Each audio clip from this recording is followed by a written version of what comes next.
Assalamualaikum warahmatullahi wabarakatuh.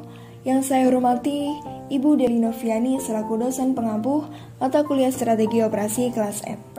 Perkenalkan, saya Ratna Melinda Putri, NPM 063. Pada kesempatan kali ini, saya akan menjelaskan terkait bab 9 mengenai strategi pengembangan produk dan layanan. Yang pertama ada inovasi, desain, dan kreativitas. Nah, untuk ketiganya ini memiliki arti yang serupa tetapi berbeda. Sebelumnya, saya akan menjelaskan terlebih dahulu mengenai inovasi. Inovasi berarti perubahan yang menciptakan dimensi kinerja baru. Inovasi juga dipengaruhi dan dikelola dengan banyak hal. Namun, ada satu unsur yang sangat penting yang menjadi pusat inovasi, yaitu kreativitas. Jadi, inovasi adalah pengembangan dan implementasi gagasan-gagasan baru oleh seseorang dalam jangka waktu tertentu yang dilakukan dengan berbagai aktivitas di dalam tatanan organisasi tertentu. Selanjutnya yaitu desain. Desain adalah kerangka bentuk, rancangan dan pola untuk merencanakan dan merancang sesuatu yang umumnya fungsional dan tidak ada sebelumnya, dalam rangka menyelesaikan suatu masalah tertentu agar memiliki nilai lebih. Dan yang terakhir yaitu kreativitas. Kreativitas adalah kemampuan untuk bergerak melampaui ide, aturan atau asumsi konvensional untuk menghasilkan ide-ide baru yang signifikan. Selanjutnya ada strategi pengembangan produk dan layanan. Nah, dari perspektif pasar, persaingan internasional semakin ketat. Cara yang jelas untuk mencoba mendapatkan keuntungan atas pesaing adalah dengan memperkenalkan produk dan layanan yang diperbarui. Dan di sini ada persyaratan pasar, diantaranya yaitu yang pertama, dapat meningkatkan daya pesaing, yang kedua siklus hidup diperpendek, dan yang terakhir pasar yang terfragmentasi. Dan untuk sumber daya operasi meliputi perubahan teknologi cepat, sarana membangun kemampuan, dan melibatkan semua bagian bisnis. Selanjutnya yaitu produk dan layanan sebagai sebuah proses. Di sini ada tahapan perkembangan yang menggambarkan cara organisasi mengembangkan produk dan layanan bermasalah, karena organisasi yang berbeda akan mengadopsi proses yang berbeda. Sebuah model panggung khas dari proses pengembangan produk dan layanan diantaranya yaitu yang pertama ada pembuatan konsep. Nah, untuk konsep produk atau layanan baru dapat dihasilkan dari ide sumber di luar organisasi, seperti kebutuhan pelanggan yang diungkapkan, atau aktivitas pesaing, atau dari sumber di dalam organisasi. Selanjutnya yaitu penyaringan konsep. Tujuan dari tahapan penyaringan konsep adalah untuk mengambil aliran konsep yang muncul dari proses pengembangan dan mengevaluasinya. Yang ketiga yaitu desain awal. Nah, untuk tahap ini merupakan awal dari pekerjaan rinci pada desain produk atau layanan.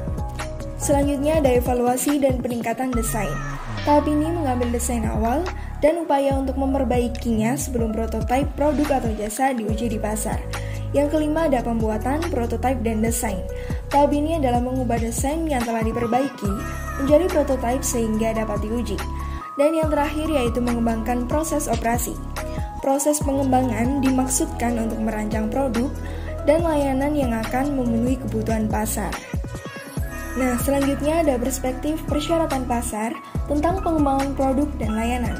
Cara penting untuk menilai efektivitas proses pengembangan produk dan layanan adalah dengan menilai kinerjanya dalam hal kualitas, kecepatan, ketergantungan, fleksibilitas, dan biaya. Desain produk dan layanan baru untuk produksi berkelanjutan setelah diperkenalkan ke pasar yang memiliki kualitas pengembangan produk dan layanan. Yang kedua, kecepatan pengembangan produk dan layanan. Yang ketiga yaitu ketergantungan pengembangan layanan dan produk. Yang keempat, fleksibilitas pengembangan produk dan layanan.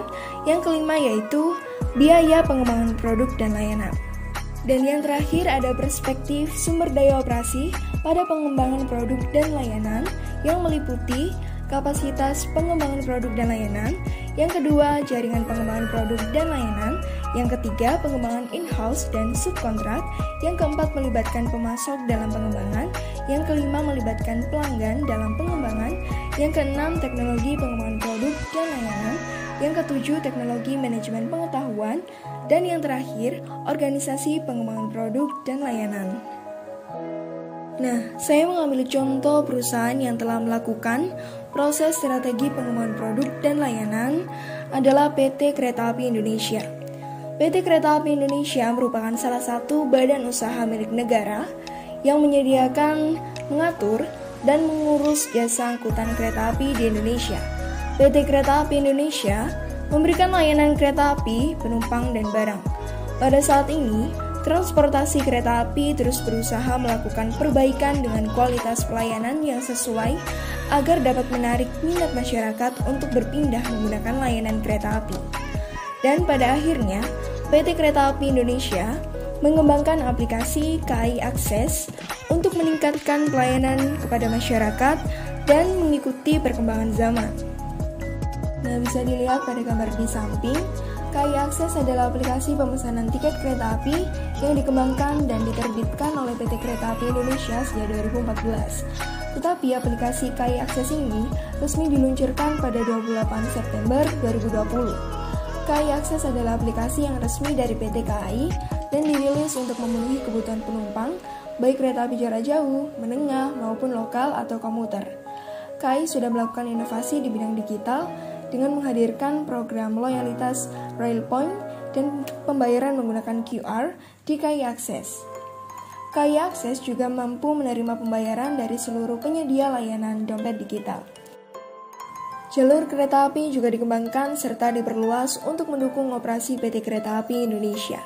Beberapa peningkatan juga dilakukan terhadap jalur kereta api, baik yang masih beroperasi maupun yang tidak. Konsistensi KAI dalam mengembangkan inovasi digital telah tertuang dalam salah satu misinya, yaitu untuk menyediakan sistem transportasi yang aman, efisien, berbasis digital, dan berkembang pesat untuk memenuhi kebutuhan pelanggan.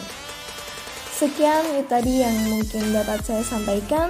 Kurang lebihnya mohon maaf. Wassalamualaikum warahmatullahi wabarakatuh.